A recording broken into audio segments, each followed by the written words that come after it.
Bismillah, innal hamdalillah nahmaduhu wa nasta'inuhu wa nastaghfiruh wa na'udzu billahi min shururi anfusina wa sayyiati a'malina. May yahdihillahu fala mudilla lahu wa may yudlil fala hadiya lahu. Asyhadu an la ilaha illallah wa asyhadu anna Muhammadan 'abduhu wa rasuluh. Allahumma shalli wa sallim ala sayyidina Muhammad wa ala alihi wa sahbihi ajma'in. Warḍa 'anna mahum birahmatika ya arhamar rahimin. Fa ya ayyuhal hadirun usikum wa nafsi bittaqwallah faqad faza fawzan 'azima. Kama qala Allah ta'ala fi kitabil karim wa huwa asdaqul qailin. A'udzu billahi samil 'alim minasyaitonir rajim. Bismillahirrahmanirrahim. Ya ayyuhalladzina amanu taqullaha haqqa tuqatih wa la tamutunna illa wa antum muslimun. Sadaqallahul azim wa sadaqa rasuluhul karim wa nahnu ala dzalika minasyahidin walhamdulillahi rabbil alamin. Hadirin jamaah sidang salat Jumat rahimakumullah. Di awal khutbah ini khatib tidak henti-hentinya untuk berwasiat, marilah kita tingkatkan kualitas iman takwa kita kepada Allah Subhanahu wa taala. Takwa dalam makna dan arti yang sebenar-benarnya yaitu imtitsalul awamir wajtinabun nawahi, menjalankan yang diperintahkan Allah dan menjauhi dengan sekuat tenaga apa yang dilarang oleh Allah Subhanahu wa taala. Maka patut bergembira dan bersyukur kita ketika saat ini ditakdir oleh Allah Subhanahu wa taala mampu melangkahkan kaki dari rumah masing-masing menuju tempat yang mulia ini dalam rangka memenuhi undangan panggilan Allah Subhanahu wa taala, melaksanakan sholat Jum'ah berjamaah. Maka itu artinya kita menjadi manusia termulia di hadapan Allah Subhanahu wa taala. Maka kewajiban kita selanjutnya adalah menjaga iman takwa sampai akhir hayat sehingga kita diwafatkan dalam keadaan husnul khatimah. Amin ya rabbal alamin. Hadirin jamaah yang dimuliakan Allah. Maka di antara peningkatan kualitas iman takwa kita, mau tidak mau kita harus mengikuti apa yang disampaikan di dalam Al-Qur'anul Karim, dicontohkan oleh beliau baginda Rasulullah sallallahu alaihi wasallam. Kita harus punya kebanggaan punya Al-Qur'an. Kita harus bangga menjadi muslim yang mengikuti syariat baginda Rasulullah sallallahu alaihi wasallam.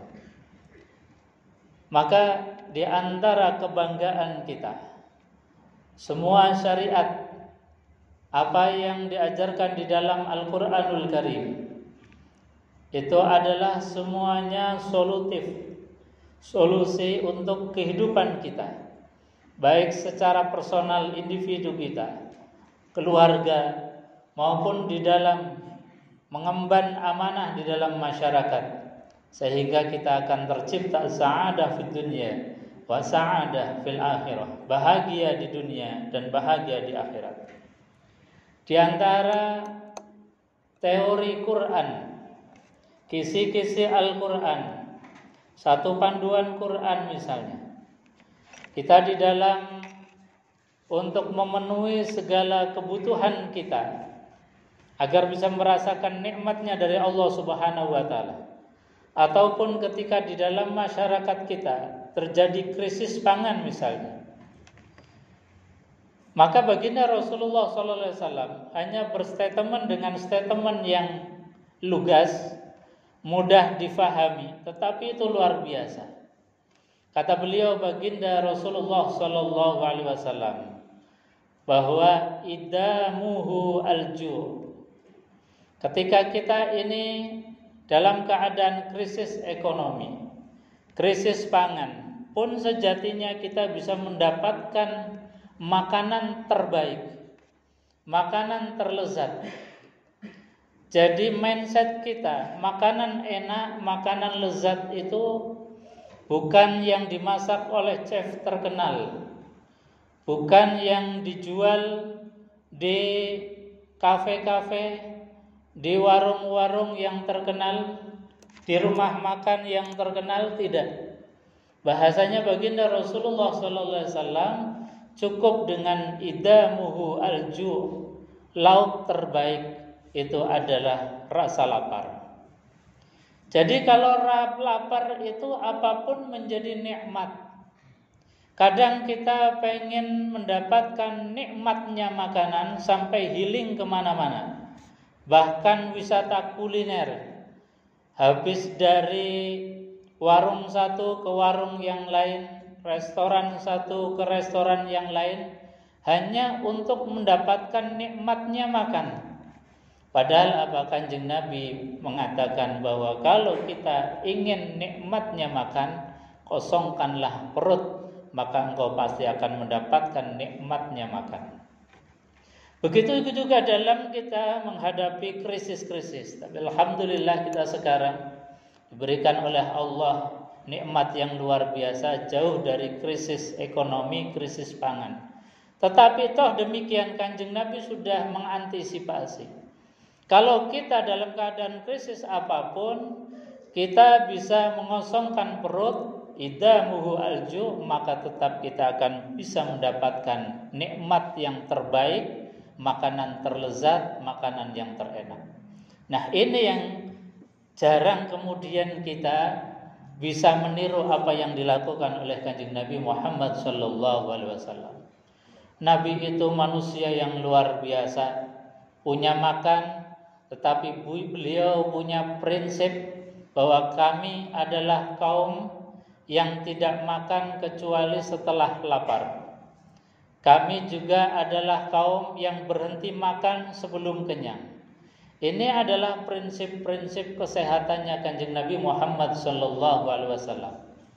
Sehingga ketika Nabi itu dihadiahi oleh Raja Jarjis, raja dari Mesir, yang menghadiahkan baginda Rasulullah SAW berbagai macam hadiah.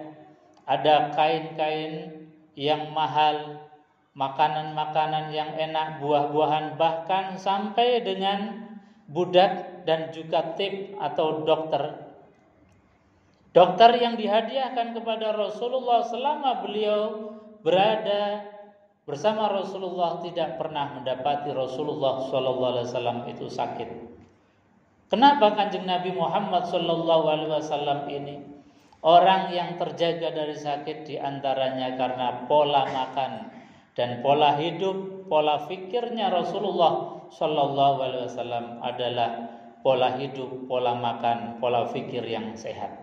Di antaranya tadi beliau punya prinsip, kami adalah kaum yang tidak makan sebelum lapar dan berhenti makan sebelum kenyang. Ini adalah contoh-contoh teladan baginda Rasulullah SAW yang harus kita bumikan kembali menjadi tradisi dan budaya kita, menjadi way of life kita, sehingga kita diberikan oleh Allah sehat zahiran wa batinan. Amin ya rabbal alamin. Hadirin jamaah yang dimuliakan Allah. Pun juga Quran mengajarkan tentang teori-teori kehidupan kita di dalam menata masyarakat. Masyarakat itu komunal. Masyarakat itu majemuk, beda-beda. Ada yang kaya, ada yang miskin, ada yang pandai, ada yang bodoh, ada yang biasa-biasa saja. Semuanya ini ada di dalam masyarakat kita. Maka Quran pun menuntunkan kepada kita, manakala kita sedang dalam keadaan berada, maka ingat ada saudara kita yang sedang dalam keadaan papar. Maka Quran mengatakan wa fi amwalihim haqqul lisail wal mahrum. Ingatlah, sadarlah bahwa harta yang Allah berikan kepada kita tidak 100% milik kita. Meskipun sertifikat atas nama kita, BPKB atas nama kita, kata Quran wa fi amwalihim haqqul lisail, ada haknya orang lain. As-sa'il, baik yang minta kepada kita, wal mahrum, atau orang yang karena menjaga harga diri muruahnya kemudian malu minta kepada kita. Tapi sejatinya dia punya hak atas harta yang Allah titipkan kepada kita. Contoh yang tergampang misalnya, kita diberikan oleh Allah harta yang melekat di tubuh kita. Ada mata, ada telinga, Ada lisan mulut kita yang kita ketika ditanya, ini mata saya, ini mulut saya, ini tangan saya, maka sejatinya ada haknya orang lain. Ketika ada haknya orang lain atas mata kita, maka pandanglah orang lain dengan pandangan penuh kasih sayang, pandangan penuh dengan kelembutan. Jangan memandang orang itu dengan pandangan yang sinis, pandangan yang bengis, pandangan yang memvonis, sehingga orang yang berada di sekitar kita rasanya tidak nyaman. Maka ketika kita memandang dengan penuh rahmat kasih sayang, berarti kita sudah menjadi orang yang adil, memberikan haknya orang lain sesuai dengan proporsinya. Begitu juga dengan lisan kita, lisan nempel di kepala kita, yang kita sering ngaku, ini mulutku, mau ngomong apa terserah aku. Ini berarti orang gak tahu Quran, belum diajarkan Quran. Maka harus difahamkan, mulut meskipun itu kita akui sebagai mulut saya, mulut diri kita sendiri, tapi ada haknya orang lain. Maka berilah hak orang lain dengan cara apa?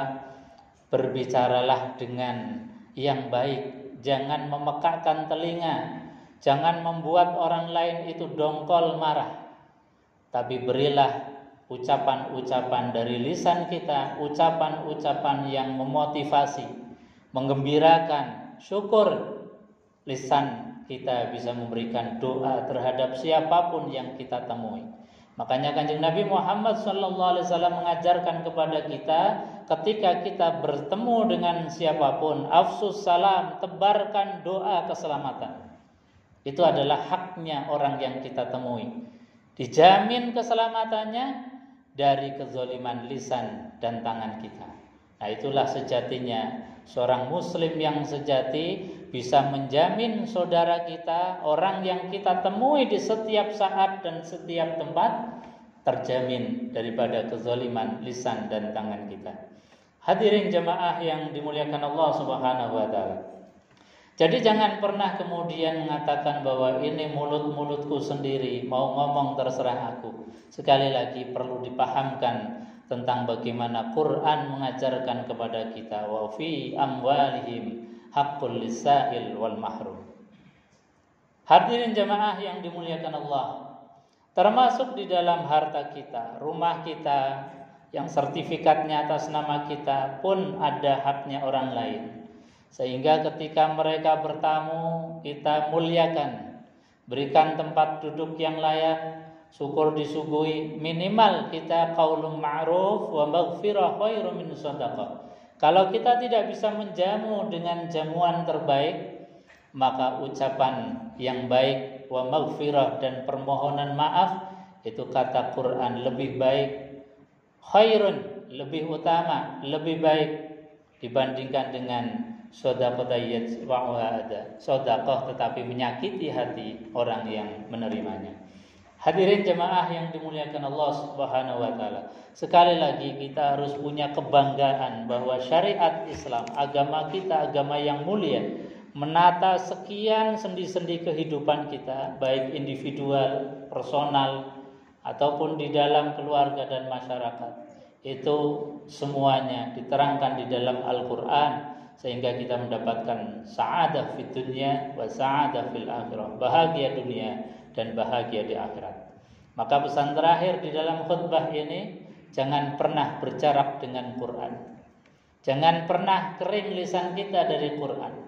Jangan pernah kita ini bosan untuk membaca dan membuka mushaf Al-Quran, karena itu adalah panduan kebahagiaan hidup kita. Mudah-mudahan kita yang hadir di majelis ini didekatkan kembali dengan Al-Quran, diberikan pemahaman terhadap Al-Quran, dan insyaallah diberikan bahagia dunia akhirat. Amin ya rabbal alamin. A'udzubillahi samil alim minasyaitonir rajim. Bismillahirrahmanirrahim. Wal 'asri innal insana lafi khusrin illa alladzina amanu wa 'amilus shalihat wa tawassaw bil haqq wa tawassaw bis sabr wa qur rabbighfir warham wa anta khairur rahimin.